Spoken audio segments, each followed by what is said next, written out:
Hi friends, hello friends, সবাইকে স্বাগত exam preparation বেঙ্গলিতে। তো WBCS মক টেস্ট 2021 এর হিসেবে আমরা ইতিহাসের কতগুলো গুরুত্বপূর্ণ কোশ্চেন নিয়ে 3টি ক্লাসে আপডেট দিয়েছি তোমাদের জন্য। এর আগে 2টি ক্লাস আমরা করেছি এবং সেই প্রশ্নগুলি কিন্তু বর্তমান যে প্যাটার্ন অনুযায়ী ক্লাসে প্রশ্ন দেখা যাচ্ছে পরীক্ষায়, তো সেই ক্লাসে আমরা সেই প্রশ্নগুলি আলোচনা করব। তো তোমরা অবশ্যই প্রশ্নগুলি দেখলেই বুঝতে পারবে এই ধরনের প্রশ্ন কিন্তু বর্তমানে দেখা যাচ্ছে, এবং ইতিহাস একটা গুরুত্বপূর্ণ বিষয় WBCS প্রিলিমিনারি ক্ষেত্রে। অবশ্যই সেখান থেকে আমাদের অনেক নাম্বারটাই আসছে, ম্যাক্সিমাম নাম্বারটা সেখান থেকে আসছে। তো অবশ্যই সবাইকে বলবো তো ক্লাসটি সম্পূর্ণ দেখো, তোমাদের জন্য কিন্তু খুবই হেল্পফুল হবে।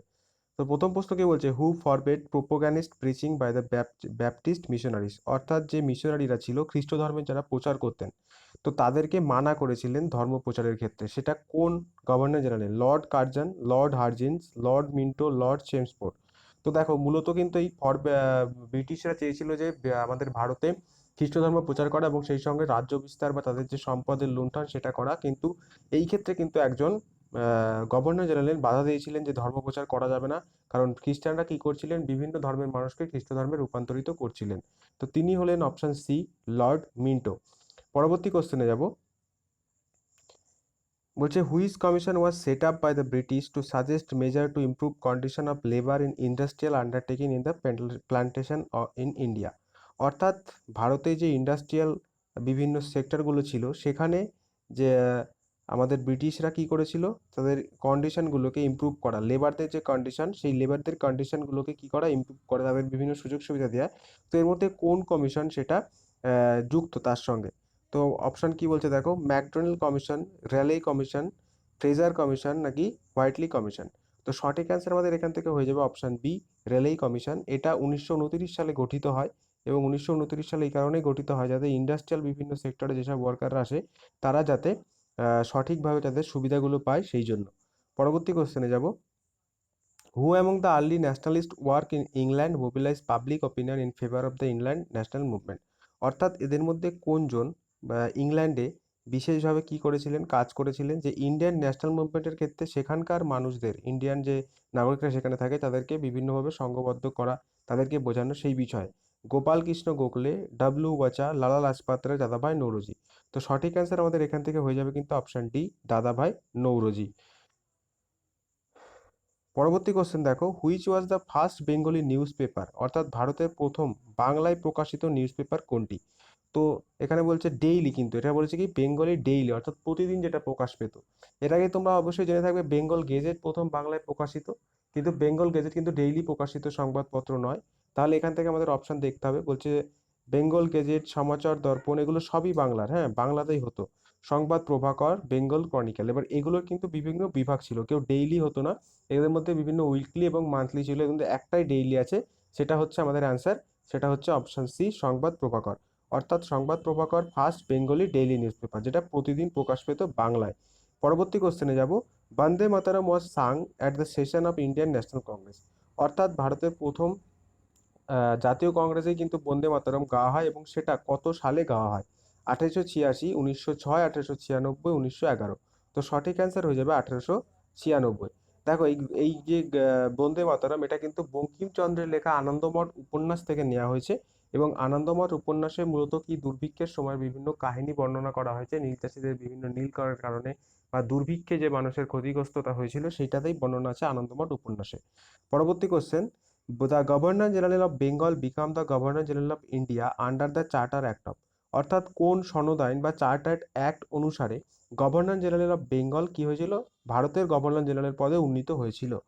1813, 1833, 1858, 1784। তো সঠিক অ্যান্সার অবশ্যই এটা জেনে থাকবে সকলে, সঠিক অ্যান্সার হয়ে যাবে আমাদের অপশন বি, 1833, অপশন বি। পরবর্তী কোশ্চেনে যাব। Which of the following upheavals to place in Bengal immediately after the revolt of 1857।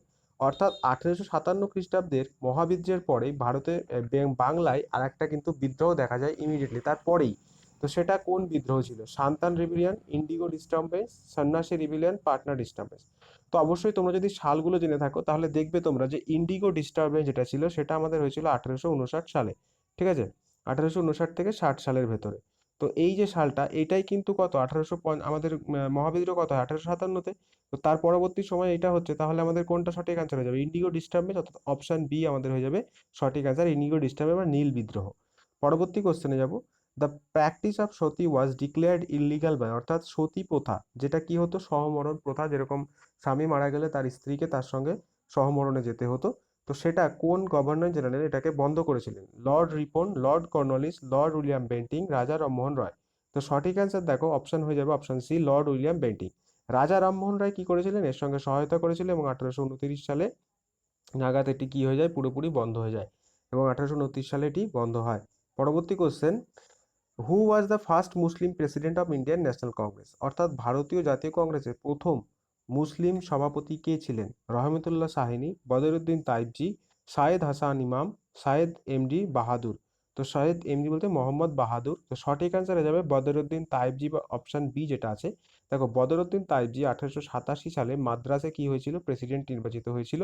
সেই প্রথম প্রেসিডেন্ট ছিলেন তিনি মাদ্রাসে, যে মুসলিম প্রেসিডেন্ট, ঠিক আছে, প্রথম মুসলিম প্রেসিডেন্ট।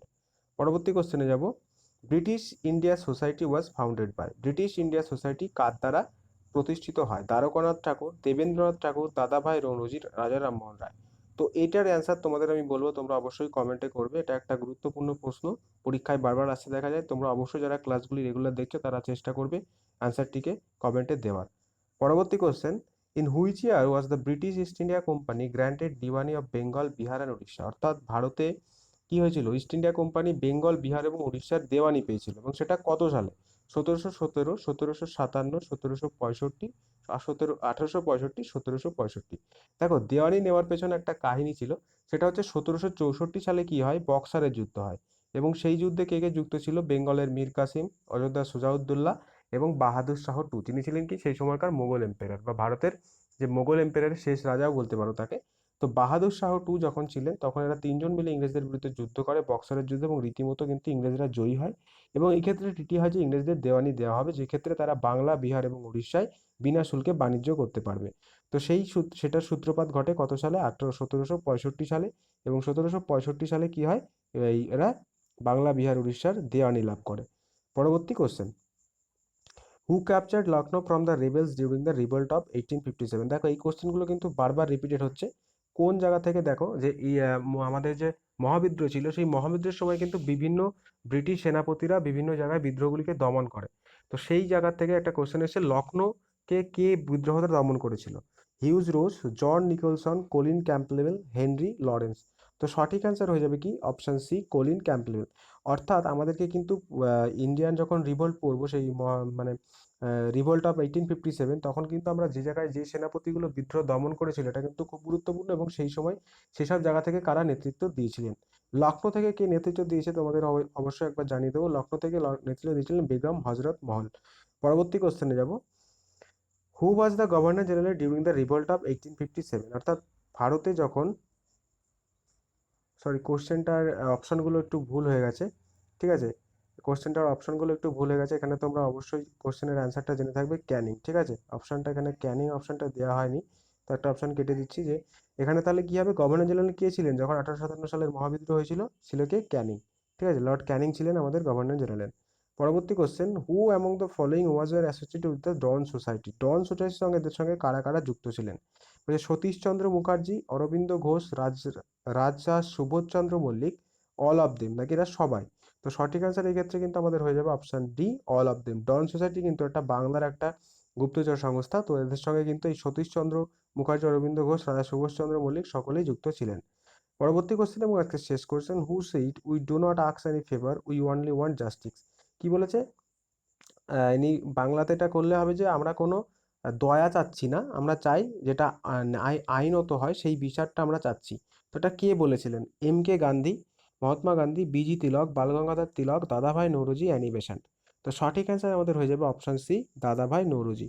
তো বন্ধুরা অবশ্যই এই ধরনের ক্লাস পেতে এবং তোমরা চ্যানেলটিকে একবার ঘুরে দেখো, যদি তোমাদের ভালো লেগে থাকে অবশ্যই চ্যানেলটিকে সাবস্ক্রাইব করতে পারো এবং তোমাদের জন্য কিন্তু এই ধরনের ক্লাস প্রতিদিন আসবে। তো মাঝে দুদিন ক্লাস করাতে পারিনি একটু শারীরিক অসুস্থতার কারণে, অবশ্যই তোমাদের জন্য চেষ্টা করবো রেগুলার ক্লাস আনার পরবর্তীতে, এবং ক্লাস প্রতিদিনই আসে, তোমরা অবশ্যই আগের ভিডিওগুলি দেখলে সেটা বুঝতে পারবে। তো ধন্যবাদ সবাইকে, এবং যারা প্রিভিয়াস ইয়ার কোশ্চেন দেখতে চাও অবশ্যই প্রিভিয়াস ইয়ার কোশ্চেনগুলো ভিডিও লিস্ট থেকে দেখে নিতে পারো, এবং তোমরা যদি চাও এই প্লে লিস্ট তোমাদের জন্য বানিয়ে দেবো, কারণ আমরা ইকোনমিক্স এবং ইন্ডিয়ান পলিটির আমরা কিন্তু টোটালি প্রিভিয়াস ইয়ার করিয়েছি প্রিলিমিনারি। ধন্যবাদ সবাইকে শেষ পর্যন্ত সাথে থাকার জন্য।